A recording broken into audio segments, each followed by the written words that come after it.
गणेशोत्सवाला अगदी महिनाभरापेक्षा कमी काळ उरलेला आहे। गणेश मंडळांमध्ये लगबग सुरू आहे। उत्सवाचं नियोजन करण्यासाठी प्रशासनाची लगबग सुरू आहे आणि सालाबादप्रमाणे यंदाही उत्सवात मिरवणुकांमध्ये डीजे लावायचा का, डॉल्बीला परवानगी मिळणार का, ढोल वाजवायचे का, एका पथकात किती ढोल वादक वगैरे सगळ्या प्रश्नांनी डोकं वर काढलंय।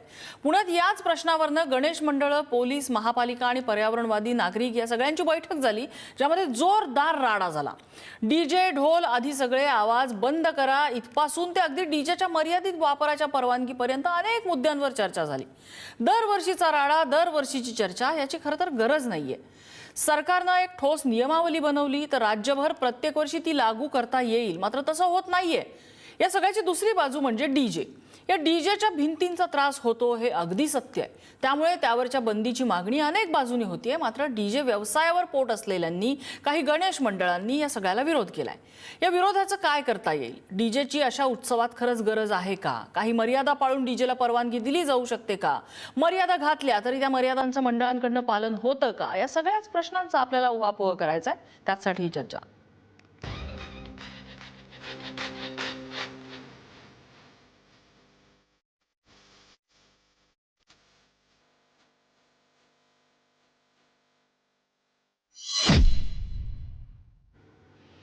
आणि या संदर्भात चर्चा करण्यासाठी आपल्यासोबत आहेत आमदार हेमंत रासने, जे स्वतः श्रीमंत दगडूशेठ हलवाई सार्वजनिक गणपती मंडळाचे सरचिटणीस आहेत। आपल्यासोबत आहेत हिंदुत्ववादी कार्यकर्ते आणि लेखक भारत आमदापुरे, आपल्यासोबत सामाजिक कार्यकर्ते विश्वंभर चौधरी आहेत आणि त्याचसोबत आपल्यासोबत एक पर्यावरण प्रेमी पुणेकर नागरिक आहेत, विद्यानंद बापट, ज्यांनी पुण्यातली जी सभा झालेली होती त्या सभेमध्ये एक महत्त्वाचा मुद्दा उपस्थित केला होता की कुठल्याही प्रकारचा आवाज या उत्सवांच्या काळात झाला नाही पाहिजे, याचा नागरिकांना त्रास होतोय। आपण सुरुवात त्यांच्यापासूनच करणार आहोत। बापटजी, या सभेमध्ये जोरदार गोंधळ झाला होता, म्हणजे काही लोक तर तुमच्यावर धावून गेले असं आम्ही ऐकलं होतं। नेमकं काय झालं? तुम्ही कुठला मुद्दा उपस्थित केला होता? त्या सभेच्या सुरुवातीला असं विचारण्यात आलं की ध्वनी प्रदूषणासंदर्भात कोणाला आक्षेप आहे का, तर मी एकट्यानेच हात वर केला। मग त्यांनी मला माईक दिला आणि मी माझा मुद्दा मांडला, पण त्यानंतर जे मंडळाचे कार्यकर्ते काय आले होते त्यांनी नुसता गदारोळ करायला सुरुवात केली आणि त्यानंतर मग पोलीस माझ्याजवळ आले आणि त्यांनी कडक करून त्यांनी मला पोलीस सुरक्षेमध्ये बाहेर काढलं। काय मुद्दा तुम्ही मांडला असं ज्याला त्यांचा आक्षेप होता? मी मुद्दा हाच मांडला होता की हा गणेशोत्सव तुम्ही सार्वजनिकरित्या साजरा करता याचं भान असलं पाहिजे। उत्सव साजरे करणाऱ्यांना तुम्ही लाऊडस्पीकर सार्वजनिक ठिकाणी वाजवता कामा नये, कुठच्याही परिस्थितीत, कोणत्याही दिवशी, कोणत्याही सबबीखाली। बर, मला भारत आमदापुरेंकडे जायचंय। भारत आमदापुरे, तुम्ही या सगळ्या मुद्द्याकडे कसं बघताय? कारण हा दरवर्षीचा गोंधळ आहे। दरवर्षी डीजे लावायचा का, डॉल्बी लावायचे का, ढोल वाजवायचे का, मग किती लोक असले पाहिजे, मग बंदी असून सुद्धा अनेक ठिकाणी डीजे वाजतात। सगळे वाद आपल्याला दरवर्षीचे माहिती आहेत। तुम्ही या सगळ्याकडे कसं बघता? हो, नमस्कार। हा जो विषय आहे डीजेचा किंवा गणेशोत्सव असेल, दहीहंडीचा उत्सव असेल किंवा 31st विषय असेल, सगळीकडे आता हे डीजे कॉमन झालेला आहे। आपल्याला हे मान्य आहे की आपला समाज हा उत्सवप्रिय आहे, सण उत्सव मोठ्या प्रमाणात साजरा होतात, पण कुठेतरी याला मर्यादा असल्या पाहिजेत। मी स्वतः एक हिंदुत्ववादी कार्यकर्ता आहे, पण अतिशय विनम्रपणे मी सांगू इच्छितो की ह्या डीजेला हिंदू समाज अक्षरशः वैतागलेला आहे आणि आपल्या सगळ्यांना, मी सगळ्या गणेश मंडळांना, सर्वांना एक आवाहन करू इच्छितो की शेवटी हे आपले सण उत्सव जे आहेत ते आपल्या समाजासाठी आहेत। त्यामुळे समाजामध्ये काय चर्चा आहे ह्याचा पण आपण विचार केला पाहिजे आणि त्या सण उत्सवाच्या स्वरूपामध्ये आपल्याला काहीतरी विधायक बदल करता येईल का ह्याच्यावर देखील आपण सकारात्मक विचार केला पाहिजे। आपल्याला सण उत्सव साजरा करायचा पूर्ण अधिकार आहे, घटनेनं तो अधिकार दिलेला आहे, पण त्याच्यावर काही मर्यादा देखील घातलेल्या आहेत, जसे की सार्वजनिक सुव्यवस्था असेल, आरोग्य असेल किंवा इतरांचे मूलभूत हक्क असेल, ह्या सगळ्या मर्यादेत राहून आपल्याला सण उत्सव परंपरा ह्याचं पालन करावं लागेल। हे जबाबदारी सर्वांनी स्वीकारली पाहिजे, कारण ह्या डीजेच्या ज्या भिंती आहेत, अक्षरशः ज्यांना मेंदूचे काही विकार आहेत, हृदयाचे विकार आहेत, लहान मुलं असतात, विद्यार्थी आहेत, वयोवृद्ध आहेत, यांना अक्षरशः खूप ह्याचा वाईट परिणाम व्हायला लागलेला आहे। ह्याच्यावर कुठेतरी सगळ्यांनी विचार करण्याची गरज आहे। बर, मी रासनेजी लोकप्रतिनिधी आहेत, त्यामुळे मी सगळ्यांची मतं ऐकून एक शेवटी त्यांच्याकडे जाईन. विश्वंभर चौधरी, याच्यामध्ये एक असं झालं की आम्ही डीजेंची जी संघटना आहे त्यांचंही म्हणणं आम्ही याच्यात ऐकून घेतलं. ते असे म्हणाले की त्रास होतो हे आम्हाला मान्य आहे, पण आमचंही त्याच्यावर पोट चालतं. काही मर्यादा टाकून तुम्ही डीजे वापरू शकता ना. ज्यांना डीजे वापरायची इच्छा आहे त्यांच्यावरती का तुम्ही अशा प्रकारे मर्यादा आणताय? निर्बंध मुक्त गणेशोत्सव का पुण्याचा होऊ शकत नाही? म्हणजे मला वाटतं त्यांची जी मागणी होती 4 बेस आणि 4 टॉप असं तुम्ही डीजेला परवानगी द्या, या सगळ्या मागण्यांकडे तुम्ही कसं बघता? विशेषतः या आता जी बैठक झाली ज्याच्यामध्ये हा सगळा जोरदार राडा झाला, त्यात एक वाक्य मला कानात माझ्या अजूनही आहे, आम्हाला संपूर्ण निर्बंध मुक्त पुण्यातला गणेशोत्सव पाहिजे. शक्य आहे का हे? नम्रता, एक तर जे पहिलं आर्ग्युमेंट आहे ना की आमचं पोट त्याच्यावर आहे, उद्या शेतकरी म्हणतील की आम्हाला अफू पिकू द्या, आमचं पोट त्याच्यावर आहे. त्या आर्ग्युमेंटला काही अर्थ नाही. अवैध आहे ते अवैधच आहे आणि ते कुठल्याही माणुसकीच्या कारणासाठी रेग्युलराईज होऊ शकत नाही. आता मुद्दा महत्वाचा काय ते मी सांगतो. 2000चा जो कायदा आहे ध्वनी प्रदूषणाच्या संदर्भातला, त्यांनी ज्या मर्यादा दिल्यात, मी आता इंडस्ट्री वगैरे नाही बोलत, फक्त रेसिडेन्शियलची मर्यादा 55 आणि 45 आहे. ओके. आणि 45 ते 40 ही मर्यादा सेन्सिटिव्ह, म्हणजे जिथे हॉस्पिटल, शाळा वगैरे वगैरे, या डीजे वाल्यांनी ते मेंटेन करून दाखवा आम्हाला. डीजे वाल्यांनी 55 आणि 45 डेसिबलच्या आत आवाज ठेवून दाखवावा. हे कॉम्प्लेक्स आहे. हे आवाज जो मोजला जातो ना, त्याचे वेगळं सायन्स त्याच्यावर स्वतंत्रपणे बोलून इन्सिडेंटली तो माझाही विषय अभ्यासाचा राहिलेला आहे म्हणून. पण मुद्दा असा आहे की 55 ही जर मर्यादा आहे जी एक क्षणासाठी सुद्धा वर जाऊ शकत नाही, हे जर इंडस्ट्रीने केलं तर तुम्ही त्यांच्यावर कारवाया करता हे की बाबा हे नियम मोडला हा म्हणून. आता हा डीजेला नियम लागू होतो की नाही, हा माझा खरा मुद्दा आहे. म्हणजे हेच संसदेत बसून कायदे करणार, हेच तिथे बसून 55चा कायदा करणार आणि रस्त्यावर हेच येणार की तो आम्हाला मान्य नाही म्हणून. आता अजून एक गंमत आहे, ती 1-2 दिवसात क्लॅरिफाय होईल कदाचित. सगळे पुण्यातले कार्यकर्ते आम्ही लक्ष ठेवून आहोत. आम्ही आता असं ठरवलं की यांना मोकाट फार दिवस सोडला, आता नाही सोडायचं असं आम्ही ठरवलंय. आता नम्रता, हायकोर्टची ऑर्डर आहे याच्यामध्ये. हायकोर्टची ऑर्डर मोडायची का हा मुद्दा, म्हणजे काल जी चर्चा झाली ना बैठक, ती हायकोर्टची ऑर्डर मोडण्यासाठी चर्चा होती काय अशी संशयावशी गोष्ट आहे. म्हणजे इतकी अनार्कीकडे, अराजकाकडे चाललंय की त्या पुण्याच्या महापौरबाई म्हणतात की माझ्या कार्यकर्त्यांना काय, कोण आहेत तुमचे कार्यकर्ते?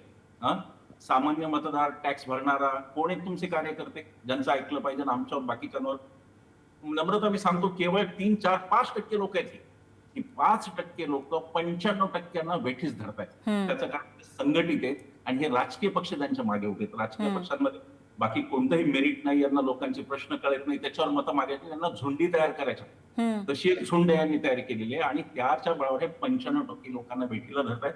ही कहाणी फक्त पुण्याची नाही, की मुंबईची, कोल्हापूरची, संभाजीनगरची, महाराष्ट्रातल्या बहुतेक शहरांची कहाणी ही आहे की 20% संघटित आणि अक्षरशः म्हणजे जे लोकांना बोलू देत नाहीत, गुंडगिरी करतात. कोणी एक माणूस जर विरोधाचा आवाज काढत असेल तर पोलिसला पुण्याच्या पोलिसांना, मला आश्चर्य वाटतं की हे पुण्याचे पोलीस कोणाची शाखा झालेत. पुण्याच्या पोलिसांना त्या माणसाचं अभिव्यक्ती स्वातंत्र्य म्हणून पोलिसांनी सांगायला पाहिजे तर बोलू द्या माणसाला, आम्ही त्याचं संरक्षण करणार. तुम्ही झुंडीचं संरक्षण करता, झुंडीचं संरक्षण करता आणि तुम्ही इकडे आम्ही आमच्यावरच्या हल्ल्यातही पाहिले की पोलीस झुंडीच्या मागे, ही अत्यंत वाईट अवस्था आहे. पोलिसांनी लक्षात ठेवावं की आज न उद्या सत्ता बदल होईल आणि याची नोंद लोक घेत आहेत, हे लक्षात ठेवा. राजकीय पक्ष घेत आहेत ते नाही मला माहित नाही. म्हणजे अनार्की चालली आहे पुण्यामध्ये, त्या अनार्कीच्या विरोधात आता पुणेकर एकवटले. आणि मला एकच फक्त टिप्पणी करायची आहे, जर तुम्ही भाजपाच्या काही नेत्यांच्या, जे डीजे खोर नेते आहेत ना भाजपाचे सत्ताधारी, त्यांच्या काही वॉल्सवर जाऊन पाहिलं ना, तर कल्पना येते नम्रता की त्यांचे मतदार सुद्धा आता त्यांच्या विरुद्ध बोलत आहेत. हे त्यांनी लक्षात घ्यावं असं मला सांगायचं. आपण विचारूया. आपल्यासोबत आमदार हेमंत रासने आहेत. रासनेजी, तुम्ही फक्त एका पक्षाचे प्रतिनिधी नाही आहात, तुम्ही पुण्यातल्या एका मोठ्या मतदारसंघाचे आमदार आहात, तुम्ही एका पुण्यातल्या प्रथितयश गणेश मंडळाचे सरचिटणीस आहात आणि त्याचबरोबर पुण्यातला गणेशोत्सव तुम्ही अनेक वर्ष जवळून पाहता आहात. आज असं झालंय की या बैठकीमधला राडा तुम्ही जवळून बघितलेला आहे. तुमच्या पक्षातल्या अनेक नेते मागणी करतायत की पुण्यातला गणेशोत्सव निर्बंध मुक्त झाला पाहिजे. काय झालं का पाहिजे पुण्यामध्ये? एकीकडे नागरिक म्हणतात आम्हाला आवाजांचा त्रास होतोय, एकीकडे नेते म्हणतात आम्हाला निर्बंध नको. करायचं काय पुण्यामध्ये नेमकं?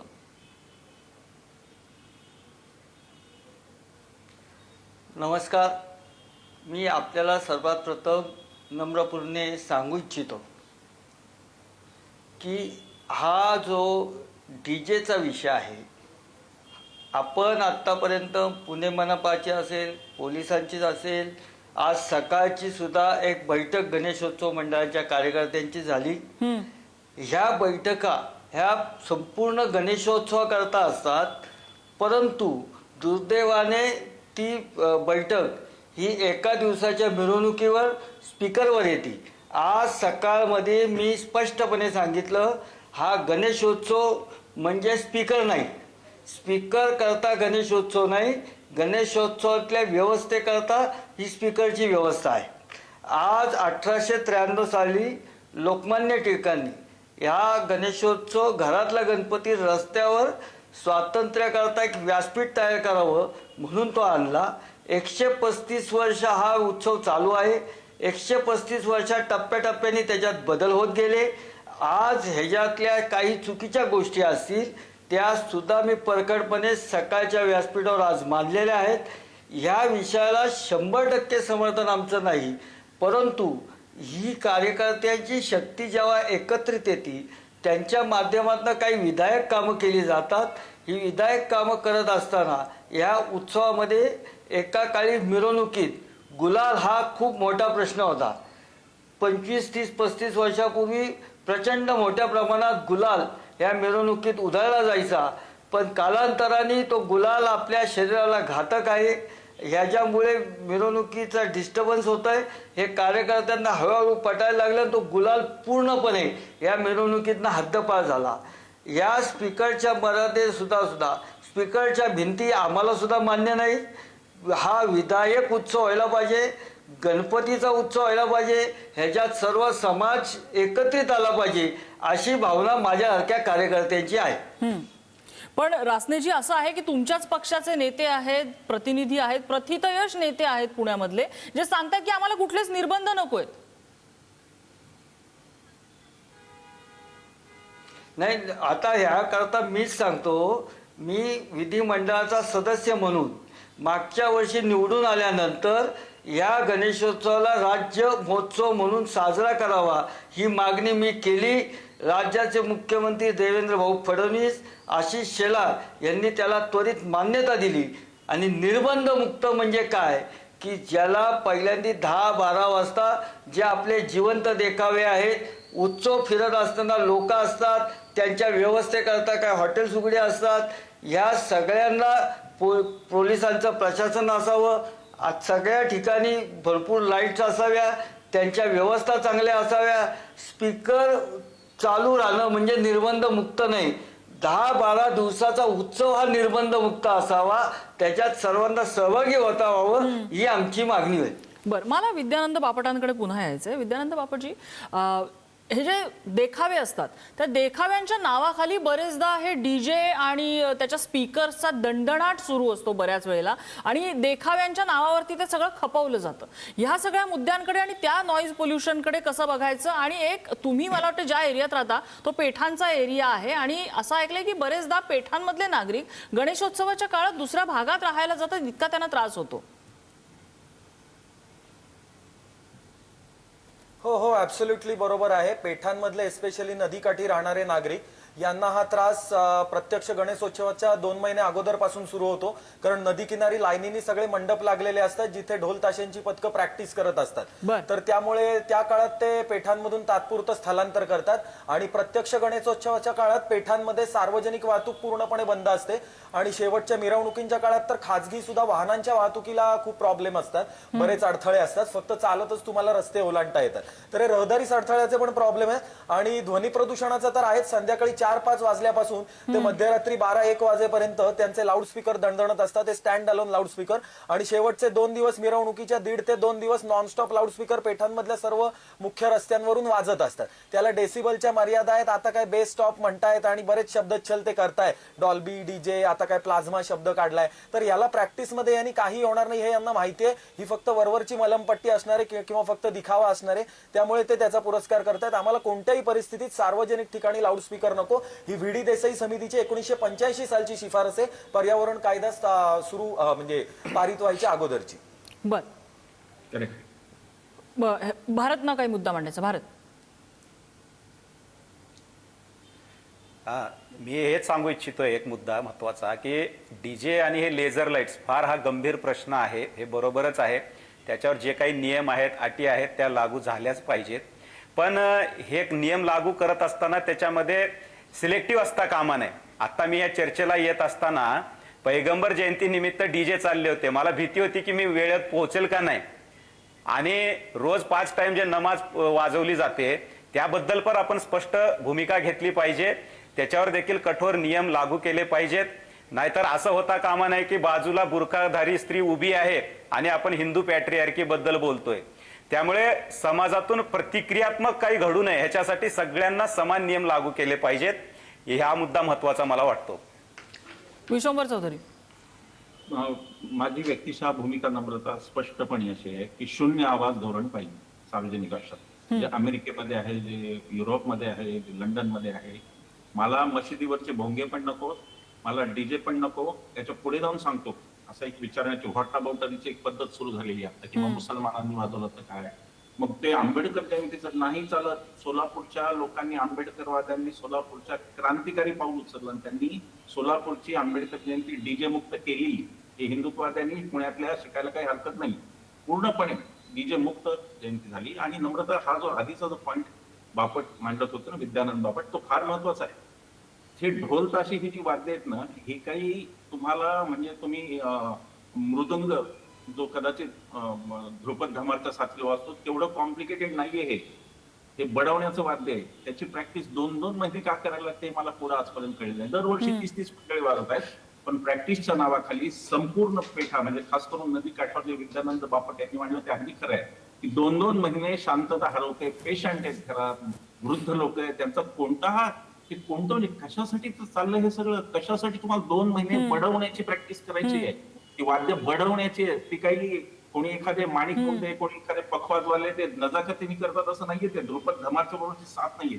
ते ढोबळ मानाने त्याचे 2-2 महिने हे लाड चालले. हे काय झालेलं आहे की यांच्या लॉबीज तयार झाल्यात आणि त्या लॉबीची लाड करणारे राजकीय पक्ष, यांना ह्या राजकीय पक्षांना सामान्य माणसांनी सांगायला पाहिजे की जेव्हा मत मागायला याल जा ते फक्त ढोल वाजवणाऱ्याकडे, आम्ही नाही देत मत. हे जोपर्यंत हातात सोटा घेऊन उभा राहायचं नाही ना मतदार, की जा तुम्ही तर ढोलवाल्यांकडेच मत मागायला, जा तुम्ही तर डीजे वाल्यांकडे, तोपर्यंत हे काही होणार नाही. मतदारांना हे कळून घ्यावं लागेल. मला आशा आहे, म्हणजे मला यावेळेस खूप माझ्या आशा पल्लवित झाल्या की जे परंपरागत मतदार आहेत राजकीय पक्षांच्या, डीजे खोरीवाले राजकीय पक्षांचे, ते सुद्धा आता विरोधात बोलतायत. तर ही लोकजागरण होईल आणि एक दिवस हे बंद होईल. जेव्हा यांना संख्या दिसेल रस्त्यावर, जेव्हा या राजकारणी लोकांना संख्या दिसेल ना, ते डीजे पाहिजे म्हणणाऱ्या लोकांपेक्षा कितीतरी जास्त डीजे लोक हे आपोआप पळतील. कारण यांचं गणित संख्येच आहे, मतांची संख्या यांना मॅटर करते, बाकी तत्व. राजनेजी, हा सगळा भाग आहे, हा तुमचाच मतदारसंघ आहे आणि आम्हाला आवाज नकोय. आम्हाला सण हवाय, उत्सव हवाय, पण आम्हाला दणदणाट नकोय. ना तो ढोलचा, ना तो डीजेचा, ना डॉल्बीचा, ना कशाचाही, ना लाऊडस्पीकरचा. आम्हाला तो आवाज नकोय. 0 नॉईज पोल्युशन हा तुमच्या भागातल्या, तुमच्या मतदारसंघातल्या नागरिकांची मागणी आहे. ती 2 महिने आधी असलेली ढोलची प्रॅक्टिस असू दे किंवा ती उत्सवादरम्यान असलेली डॉल्बी असू दे, आम्हाला काहीच नकोय असं ते नागरिक म्हणतात. नाही, आता या सगळ्या विषयामध्ये जी 2 महिन्याचा सराव जो आपण केला जातो, हा सराव करण्याची जी जागा आहे ती रेसिडेन्शियलच्या जवळ नको. या मताचा मी कार्यकर्ता आहे. त्यांना एका रिकाम्या ठिकाणी त्यांना ती जागा उपलब्ध करून दिली पाहिजे. आणि 2 महिन्याचा सराव ह्यापेक्षा काही कमी कालावधी त्याचा करता येतो का, हा सुद्धा प्रयत्न त्याच्याकरता केला पाहिजे. आणि निवासी जागी, जिथं निवासी आहे, जिथं लोकांना त्रास होतोय त्या ठिकाणी तर परवानगी देऊ नये, ह्या मताचा मी पण आहे. पण आता हे नॉईज पोल्युशनचं काय? म्हणजे आता डीजेवरती बंदी व्हायला हवी, डीजे नको हे तुम्ही सुद्धा मान्य करताय. पण ढोलचं काय? ढोलच्या बाबतीत, ढोल ताशांच्या बाबतीत सुद्धा 50-50, 60-60 ढोल पथकं असतात. त्याच्यामध्ये 25-25, 30-30 ताशा वादक असतात. त्याच्यामध्ये ते परत जोर जोरात घंटा आणि हे सगळे दंड दंड दंड दंड वाजवणारे सगळे असतात. आणि तिथे सुद्धा डेसिबलची मर्यादा ओलांडलेली असतेच की. आपण परंपरेच्या नावाखाली ह्या आवाजाकडे कसं बघणार रासनेजी? नाही, आपण हा जो विषय आहे, आपण एका दिवसापुरता आपण तो विषय, मिरवणुकीचा विषय आहे. हा उत्सव 10 दिवस 12 दिवस चालतो. गणेश उत्सवाच्या माध्यमातून हजारो कार्यकर्ते आतापर्यंत तयार झाले. त्या झालेल्या कार्यकर्त्यांनी अनेक विधायक कामं केली. आज दगडूशेठ हलवाईच्या गणपतीच्या विषयात फक्त जर बोलायचं झालं, अनेक विषय आहेत. त्या ठिकाणी आम्ही ज्यावेळेस 1985 साली त्याच्या बाजूला असणाऱ्या देवदासींचे 100 मुलं दत्तक घेतली. अनेक वेगळे सामाजिक उपक्रम केले. अखिल मंडळ मंडळाच्या माध्यमातून गोरगरिबांकरता झुणका भाकर सारखा उपक्रम चालू केला. असे सामाजिक कार्य अनेक प्रकारे ह्या हजारो कार्यकर्त्यांच्या माध्यमातून झाली. ही होत असताना आज ह्या आवाजाचा, ध्वनी प्रदूषणाचा होणारा त्रास जो आहे तो कमी व्हायला पाहिजे. मी तेच सांगितलं, एक काळी गुलाल हा मोठ्या प्रमाणात वापरला जायचा, तो आता कमी होत आहे. परंतु अशाच पद्धतीने थोडासा सर्वांनी एकत्रित येऊन हा विषय जो आहे तो आपल्याला सामोपचाराने सोडवावा लागेल. सगळ्यांना विश्वासात घेऊन सोडवावा लागेल. आणि ह्याच्यातला होणारा समाज, ह्याच्यात संपूर्ण समाज सहभागी असावा असं माझ्यासारख्या कार्यकर्त्याला वाटतं. आणि त्यांना सहभागी करून घेत असताना यातल्या ज्या चुकीच्या चाललेल्या प्रथा परंपरा आहेत त्या बदलण्याची सर्वांची जबाबदारी, आणि हे मी मान्य करतो. माझा विश्वंभर चौधरींना प्रश्न आहे. विश्वंभर चौधरीजी, 10-12 दिवसांचा उत्सव असेल तर संपूर्ण उत्सवभर असलेला गोंगाट नको हे आपण मान्य करू शकतो. पण एक दिवसाची जर मिरवणूक असेल, भले ती आगमनाची असू दे, विसर्जनाची असू दे, त्या दिवशी जर परवानगी घेऊन काही प्रमाणात त्या उत्सवाला ढोल ताशा किंवा इतर वाद्यांचा जर तिथे असेल, तुम्ही परदेशातलं उदाहरण दिलं, परदेशामध्ये पण कार्निवल वगैरे होतातच की, तिथेही मिरवणुका निघतातच की, सगळ्या परवानगीने होतं. येस, नक्की तिथे ध्वनी प्रदूषणाच्या मर्यादांचं पालन झालं पाहिजे. पण अशा गोष्टी परदेशात पण होतात. आपण परदेशांची उदाहरणं कशी देतो? नाही, नक्की. मला हे बा, एक दिवस आणि हे पारंपरिकचं आम्ही कौतुक करत आलेलो आहे. खरं म्हणजे आता हे डीजेला पण 20 वर्ष झाली. 2006 डीजे सुरू झाले. आता किती दिवस आणखी थांबणार आहेत गुलालासारखं मला माहित नाही. पण मुद्दा असा आहे की त्या दिवशी ती मंगलवाद्य म्हणून त्यांचा वाजनाला कोणाचे आम्ही ऐकतो जाऊन, आम्हाला छान वाटतं ऐकायला. पण एकच दिवस ती विसर्जनाचा दिवस, त्याच्या दिवशीचा कोणालाही आक्षेप नाही. हे जे 2-2 महिने प्रॅक्टिस नावाचा जो प्रकार चालतो ना, रोज 3-3 तास नदी काठी संध्याकाळच्या वेळेला विद्यार्थ्यांना अभ्यास न करू देता दवाखान्याच्या जवळ, आता हे नदी पात्रातलं पुणे हॉस्पिटल वगैरे जवळ आहे तिथून, हे जे चालतं ते नकोय. बाकी ते मंगलवाद्याला कोणाचा विरोध आहे असं अजिबात नाही, आणि करूही नाही. तर डीजेच्या ऐवजी हे असेल तर त्याचं स्वागत आहे, आम्ही पण त्याचं स्वागत करतो. फक्त आमचा मुद्दा एवढा आहे की त्याच्यासाठी 2-2 महिने जी छळवणूक चालते प्रॅक्टिस नावाची, तेवढ्या प्रॅक्टिसची काही गरज नाही. माझ्या गावात ताशेवाले होते माझ्या लहानपणी, आता नाही राहिले. बँड ताशे सगळं आपल्या गावात होतं. ते ताशेवाले कधी 3-3 तास प्रॅक्टिस करत बसले 2-2 महिने आम्ही नाही पाहिले. तर ताशामध्ये हार्डली 3-4 ताल असतात, म्हणजे रिदम असतात वाजवायची. आणि ते काही कॉम्प्लिकेटेड भारतीय शास्त्रीय संगीत नक्की नाही की त्याच्यामध्ये राग आहेत, त्याचे आपलं ताल आहेत, त्याचे पेशकार आहेत, त्याचे असं काही नाहीये. त्याच्यामुळे त्याचा निदान तार्किक विचार तर राज्यकर्ते करू शकतात. याला खरंच किती प्रॅक्टिसची गरज आहे. माझ्यामध्ये तुम्ही चला 10 दिवस प्रॅक्टिस जरा, तेही लोक मान्य करतील. 10 दिवस प्रॅक्टिस 10 दिवस गणपती, 20 दिवस पण लोक मान्य करतील. पण ही 2.5 महिने आधी प्रॅक्टिस, आता मी आता सांगतो, आता आणखी किती दिवस आहेत गणपतीला? माझ्या मध्ये अजून 20-25 दिवस आहेत. मांडव टाकणं सुरू झालंय. आता भांडारकर रोडला आमचे जे नगरसेवक आहेत ते भाजपाचेच नगरसेवक आहेत. मांडव टाकणं सुरू आहे. कशासाठी 25-25 दिवस आधी मांडव टाकून तुम्ही ट्रॅफिक अडवता? हा पब्लिक न्यूसन्स, याला कोणी अकाउंटेबल आहे की नाही? आणि हे नगरसेवक, हे आमदार यांचेच मांडव असणार. मध्ये कोथरूडला एक मोठा मांडव गणपतीचा असतो, तो कोणाचा आहे माहिती आहे सगळ्यांना, मी नाव नाही घेत, ते आमचे मित्र आहेत, ते कोण आहेत सगळ्यांना माहिती. त्यांचा मांडव जो गणपतीला येतो, नम्रता, ते नवरात्र संपल्यावर हटतो तिथून. कर्वे रोड ब्लॉक असतो त्याच्यासाठी, म्हणजे पौड फाट्याचा रोड ब्लॉक असतो. हा वाह्यातपणा कोणी सांगितलाय? उत्सव करायचे म्हणजे काय, अगदी पथारी पसरायची का आधीच 2-4 महिने आधी, नंतर 2-4 महिने, 4-4 महिने काय ब्लॉक करणार का तुम्ही रस्ते? इथे ट्रॅफिकच्या आधीच वांगे, त्याच्यावर तुम्हाला कोणते सोल्युशन सापडत नाही, त्याच्यावर तुम्हाला काही करता येत नाही. रस्त्यावर खड्डे, आणि लोकांनी पुन्हा हे मिरवणुकीचे हे मांडव पाहायचे जायचे, आणि या मांडवाला कोणी विरोध केला तर तो हिंदू विरोधी. अरे वा, 85% हिंदूंचे कान बधिर होत आहेत, आणि हे तरी पुन्हा हिंदू विरोधी. मी सिलेक्टिव्ह नाही नम्रता, मी पुन्हा सांगतो, सगळे आवाज बंद झाले पाहिजे. पण हा प्रश्न विचारून त्याच्या मागे लपता नाही येणार आपल्याला की एवढ्या दिवसाची काय होतं, असं नाही होणार आपल्याला. तुमचा मुद्दा अगदी मला मान्य आहे. मंगलवाद्याला 1 दिवस कोणाची हरकत नाही, 10 दिवस हरकत नाही. चला आणखी 10 प्रॅक्टिस धरा, पण 20 दिवसाच्या वर ते असू शकत नाही. त्याचा कधी त्यांना विचार करावा लागेल. मांडव आता तंत्र इतकं डेव्हलप झाले, आता पहिल्यासारखं तंत्र नाही. आता मांडव अक्षरशः 5-6 तासात उभा राहतो. हे मांडव 2-2 महिने आधी का उभे करतात? हा प्रश्न कोणीतरी कधीतरी विचारणार आहे की नाही, की नगरसेवक तुमचे इतके बेजबाबदार की ते मांडव उभे करतात 2-2 महिने आधी? हा प्रश्न महत्वाचा आहे. आणि मला भारत आणखीन एक प्रश्न असा आहे की आपण ज्या वेळेला हे सगळे मुद्दे धरतोय त्यावेळेला ह्या मीटिंग मधले काही मुद्दे बघितल्यानंतर खरंच प्रश्न असा पडतो की आपण ह्या मंडळांना काय काय सवलती देतोय.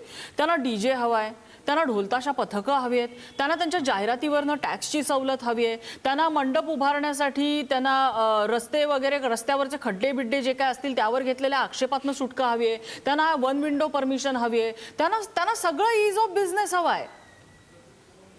आणि दुसरीकडे नागरिकांसाठी ईज ऑफ वावर जो काही हवा आहे नागरिकांना त्या बाबतीत मात्र यांचा कानाडोळा असणार आहे. ऍब्सोल्युटली बरोबर. हे जे काही स्वरूप आत्ता झालेलं आहे गणेशोत्सवाचं ते खरोखरच चिंताजनक आहे, हे सगळ्यांनाच मान्य होईल. मग ते डीजे असतील किंवा किती दिवस ती ढोलताशाची प्रॅक्टिस करायची हा पण गंभीर मुद्दाच आहे. आणि किती मंडळं, म्हणजे प्रत्येक गल्लीत उपगल्लीत एक मंडळ, त्या प्रत्येकांनी रस्ते अडवून ते मंडप उभे करायचे, प्रत्येकाचा एक डीजे आणि त्या आपलं ढोल ताशा, आणि त्या ढोल ताशात किती संख्या राहावी ह्याच्यावर पण काहीतरी मर्यादा असली पाहिजे. आपण ज्या समाजाचा भाग आहोत त्या समाजाचा सगळ्यांनी विचार केला पाहिजे. आणि मला वाटतं सोलापूरने एक पॅटर्न आपल्याला दिलेला आहे, तो सगळ्यांनी स्वीकारला पाहिजे आणि पारंपरिक पद्धतीनं कसं साजरा करता येईल ह्याच्यावर भर दिला पाहिजे. त्या निमित्ताने आपले पारंपरिक वाद्य, पारंपरिक कला त्याचं पण पुनरुत्थान होईल. त्यामुळं सण उत्सव साजरा करण्याचा जसा आपल्याला अधिकार आहे तसं प्रत्येक नागरिकाला शांतता लाभण्याचा अधिकार आहे. रुग्ण असतील, वयोवृद्ध असतील, लहान मुलं असतील, विद्यार्थी असतील, त्यांना संवाद करण्याचा, चिंतन मनन करण्याचा किंवा शांतता लाभण्याचा, आरोग्याचा पूर्ण मूलभूत अधिकार आहे. त्याची आपण काळजी केली पाहिजे आणि सर्व मंडळांनी ह्याच्यावर सकारात्मक विचार करून ह्या उत्सवाच्या स्वरूपात बदल घडवले पाहिजेत. बापटजी, आता ह्या मंडळांच्या ह्या सगळ्या डिमांड्स आहेत, म्हणजे तुम्ही त्या बैठकीला होतात, ह्या सगळ्या डिमांड्स बघितल्यानंतर काय वाटतंय तुम्हाला?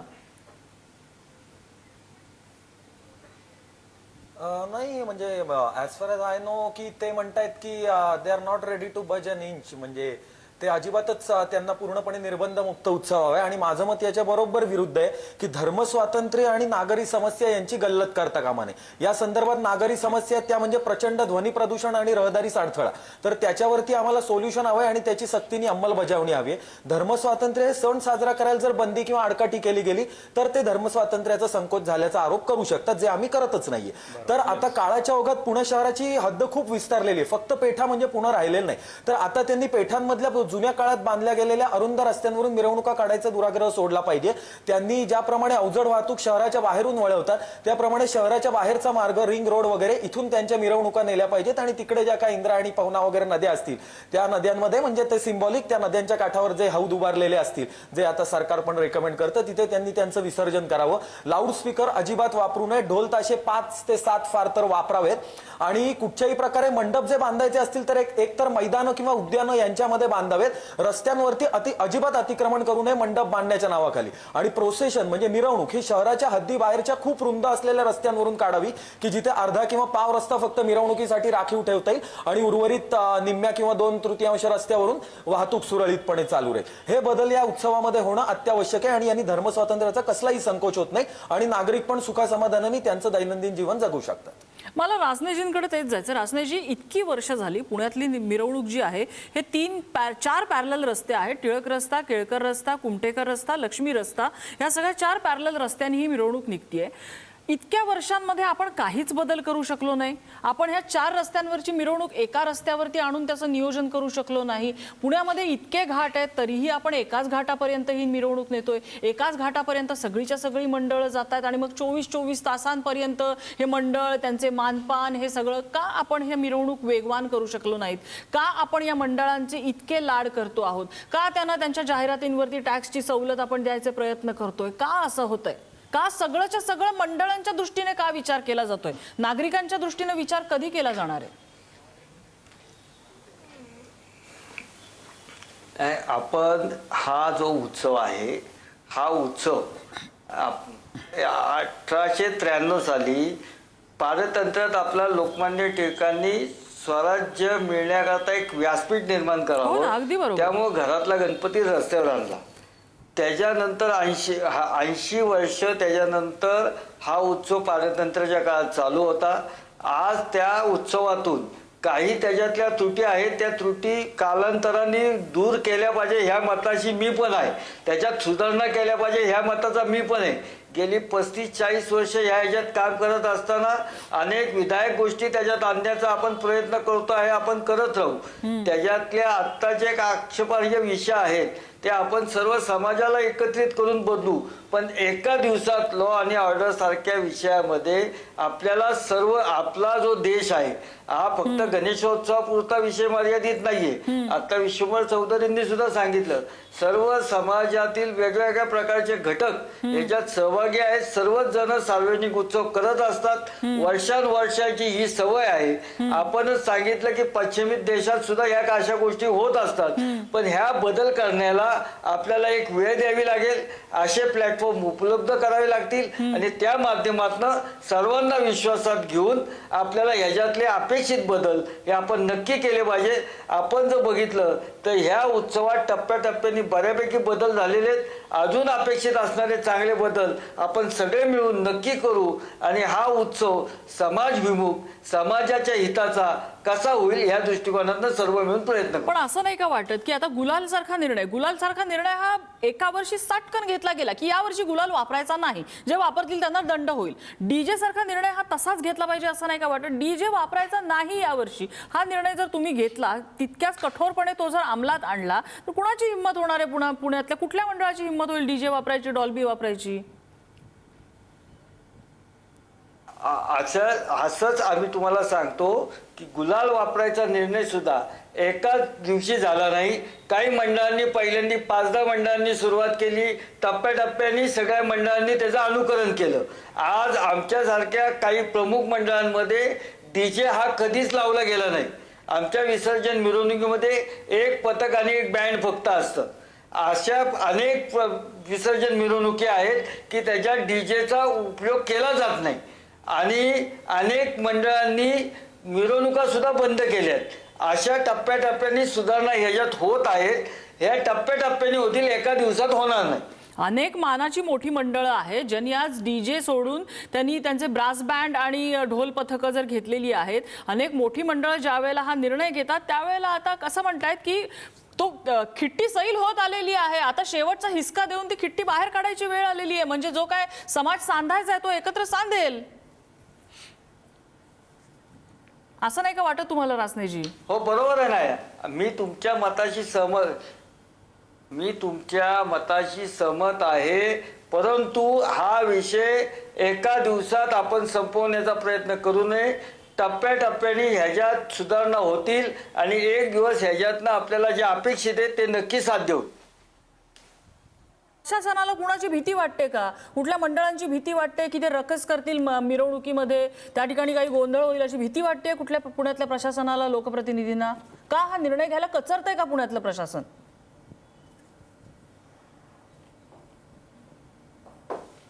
नाही, प्रशासन कुठलाही निर्णय घ्यायला कचरत नाहीये.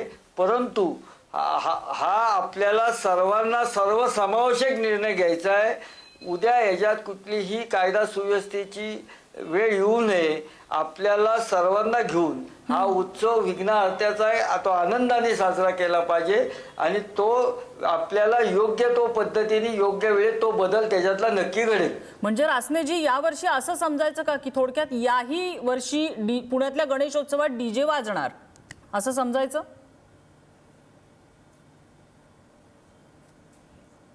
नाही, डीजेला 100% स्पीकरच्या मर्यादा ज्या मर्यादा आहे त्या मर्यादा ठेवून वाजवायला परवानगी आहे. आपला मुद्दा आहे की तो ज्या भिंती वगैरे लावतात, प्लाझ्मा वगैरे या सगळ्याला बंदी आणलेली आहे. परंतु अजिबात वाजवायचं नाही. त्याला कायद्याने सुद्धा परवानगी आहे. त्या परवानगीमध्ये वाजवावा असा विषय आहे.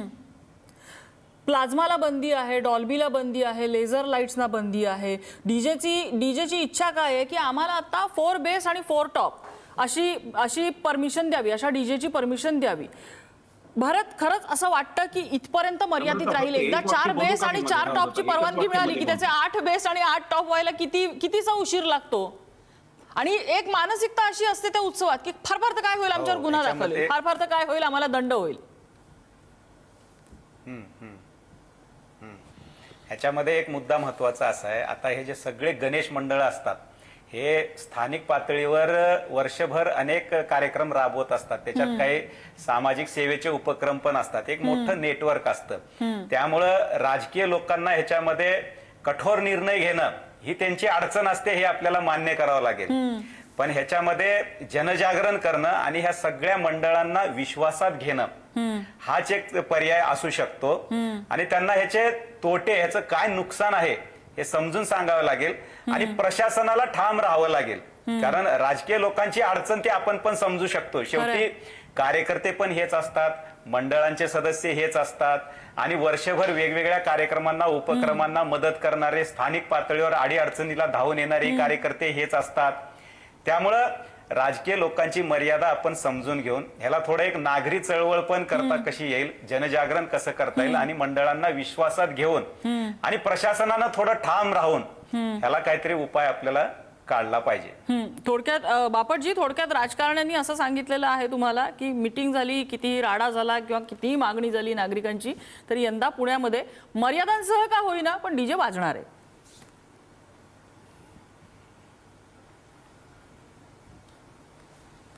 नाही, त्याच्यातून मला नाही वाटत की फारसं काही निष्पन्न होईल. कारण ही बातमी गेल्या बऱ्याच वर्षापासून चालू आहे. प्रत्येक वेळेस ते फक्त शब्द बदलतात. 7-8 वर्षापूर्वीच्या तुम्ही बातम्या बघितल्यात तर यंदा डॉल्बी बंदी अशी बातमी उत्सवाआधी दिसते. नागरिकांचा जीव भांड्यात पडतो. प्रत्यक्षात बघितला तर तसाच हैदोस चालू असतो. आणि मग म्हणतात हे लाऊडस्पीकर आहेत ते का नाही, ते म्हणे डॉल्बी नाही. गेल्या 2-3 वर्षापासून त्यांनी डीजे असा शब्द काढला. यंदाच्या वर्षी प्लाझ्मा असा शब्द काढलाय, त्याच्यावर बंदी.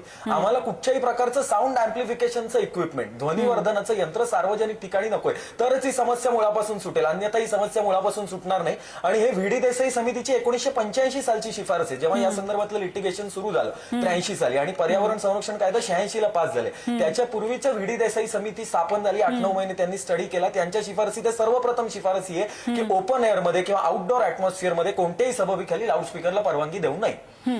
तर ते आम्हाला इम्प्लिमेंट करून हवे ध्वनी प्रदूषणाच्या संदर्भात. आणि रहदारीला अडथळ्यांच्या संदर्भात मंडप वगैरे रस्त्यावर अतिक्रमण होऊन बांधायला नको. आणि मिरवणुकांची सुद्धा रस्त्याला अडवणूक म्हणजे ती होतेच, कारण पेठांमधले रस्ते खूप अरुंद आहेत जुन्या काळातले असल्यामुळे. तर त्या शहराच्या बाहेरून वळवाव्यात, जेणेकरून रहदारीला कसलाही उपद्रव होणार नाही, सार्वजनिक वाहतूक सुद्धा व्यवस्थित सुरू राहील. विश्वंभर चौधरी, शेवटची कमेंट. नाही, मला फक्त एक मुद्दा थोडासा मागचा घ्यायचा याच्यामध्ये नम्रता, तो असा की मला खरोखर शंका आहे की आपल्या राजकीय व्यवस्थेला, या मंडळांना आणि ते जे काही स्टेक होल्डर सगळे आहेत, नागरिकांना सुद्धा त्याचं गांभीर्य कितपत कळलंय हा मला मुद्दा आहे माझा. फक्त एकच करावं, आता राष्ट्रजी इथे आहेत, ते आमदार आहेत कसब्याचे आणि ते निर्णय घेऊ शकतात, एकच करा फक्त यावर्षी. मी सांगतो तुम्हाला, त्याचं गांभीर्य कळण्यासाठी ती प्रॅक्टिस पुरेशी आहे. जे ड्युटीवरचे पोलीस आहेत ना, ऑन ड्युटी मिरवणुकीच्या आधी, त्यांची आधी ऑडिओमेट्रिक टेस्ट करा आणि नंतर त्यांचा hearing loss, temporary hearing loss किती आहे त्याचं मेजरमेंट करा. नम्रता, याच्यामध्ये फक्त शेजारी राहणारे नागरिक असं धरून नाही चालत. त्याच्यामध्ये ती जत्रा असते मिरवणूक म्हणजे.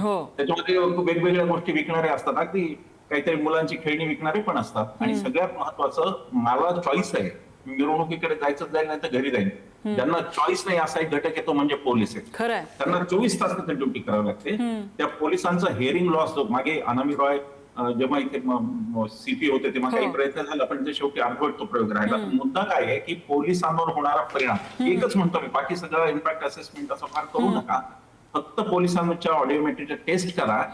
रासनेसह सगळ्या इथल्या डीजे पाहिजे जे लोक रासने म्हणत नाहीयेत, पण जे इतर लोक त्यांच्या पक्षाचे म्हणतात की डीजे पाहिजेत, त्यांच्या डोळ्यात अंजन घातलं जाईल. फक्त एक टेस्ट करा ऑडिओमेट्रीची पोलिसांची. मिरवणुकीच्या आदल्या दिवशीची त्यांची टेस्ट घ्या आणि मिरवणुकीनंतरची घ्या. तुमच्या लक्षात येईल की हा केवढा मोठा धोका. प्रत्येकाला, तुम्हाला मला, नॉईज पोल्युशन भेदभाव करत नाही. हा भाजपचा कार्यकर्ता आहे का काँग्रेसचा आहे का हा सामाजिक कार्यकर्ता, असा भेदभाव नाही. त्याचा परिणाम सगळ्यांवर सारखा होतो. याला आपण एक आरोग्य विषयक प्रश्न म्हणून पाहायला पाहिजे, धर्म आणि परंपरा विषयक म्हणून नाही. आणि तो आरोग्य विषयक प्रश्न म्हणून पाहिल्यानंतर आपल्याला भयावह स्वरूप लक्षात. राजनेशजी, चेंडू आता तुमच्या कोर्टात आहे. हिंमत तुम्ही कधी दाखवताय असे काहीतरी ठोस निर्णय घेण्याची, याची प्रतीक्षा आहे नागरिकांना. मी आता आपल्याला नम्रतापूर्वक सांगितलं, हा उत्सव 135 वर्ष चालू आहे, टप्प्याटप्प्याने बदलतोय. ह्याच्यातल्या ज्या चुकीच्या गोष्टी आहेत त्याचं आम्ही समर्थन करत नाही. ते बदलण्याचा एक लोकप्रतिनिधी म्हणून, या गणेश मंडळाचा कार्यकर्ता म्हणून आम्ही 100% प्रयत्न करू आणि जास्तीत जास्त बदल करण्याचा प्रयत्न करू. मी विश्वंभर चौधरीजी, विद्यानंद बापट आणि भारत आमदापुरे आणि आपल्याला वागळताई सांगू इच्छितो, या दहीहंडी उत्सवामध्ये सुद्धा काही वर्ष आम्ही परंपरेने कीर्तन वगैरे आयोजित केलं होतं. काही वर्ष आम्ही सामाजिक उपक्रम केला. अनेक वेळा आम्ही हे डीजे बंद करण्याचा सुद्धा प्रामाणिक प्रयत्न केला. आम्ही प्रयत्न करतोय, आम्ही त्याच्या बरोबरीने आहोत, परंतु त्याला एक वेळ लागणार आहे. या सगळ्यांना विश्वासात घेऊन आपल्याला बदल करावे लागतील आणि ह्याच्यात आपल्या सगळ्यांचा सहभाग असणं खूप आवश्यक आहे. नाही, अगदी हा बदल मुद्दा ही मला एक थोडासा मान्य नाहीये, मी बोलतो नंतर त्यांच्यानंतर. नाही, अगदी बदल ही एक प्रक्रिया आहे आणि त्या प्रक्रियेसाठी वेळ नक्कीच द्यावा लागतो. पण आपल्याकडे प्रशासन आहे आणि त्या प्रशासनाचा एक घाव तिथे महत्त्वाचा असतो. तो घाव जर वर्मी बसला तर तो बदल खूप वेगाने होऊ शकतो. मात्र तो घाव वर्मी घालायला आपण तयार आहोत का, हा या घडीचा मोठा प्रश्न आहे. त्यासाठी प्रशासन, राजकारणी, हे सगळे जे महत्त्वाचे स्टेक होल्डर्स आहेत का, ते तयार आहेत का, हा या घडीचा प्रश्न आहे. अर्थात पुण्यामध्ये यंदाच्या वर्षी डीजे वाजणार हे आता या चर्चेनंतर साधारण ढोबळ मानवने तरी आपल्याला स्पष्ट दिसतंय. काय मर्यादा असतील, त्या मर्यादा पाळल्या जातील का, हा प्रश्न खरा काय आहे हे गणेशोत्सवात चित्र स्पष्ट होईलच. जर या मर्यादा पाळल्या गेल्या नाही तर ते दुर्दैव असेल. नियम मोडले जातील, त्यांच्यावर ठोस कारवाई होईल. कुठेतरी एक पायंडा पाडला जाईल की नियम तोडले तर तुमच्यावरती कठोर कारवाई होऊ शकते आणि ती कठोर अशी की पुन्हा ते नियम तोडण्याची हिंमत होणार नाही, इतकी कठोर ती कारवाई असेल अशी अपेक्षा करूया. चर्चेसाठी आपल्याला सगळ्यांनी वेळ दिला. विशेषतः आमदार रासने आपल्यासोबत होते, विश्वंभर चौधरी, भारत आमदापुरे आणि विद्यानंद बापट, सगळ्यांनी आपल्याला वेळ दिला. चर्चेचा धुरळा आता इथेच थांबतोय. पाहत राहा पुढारी न्यूज.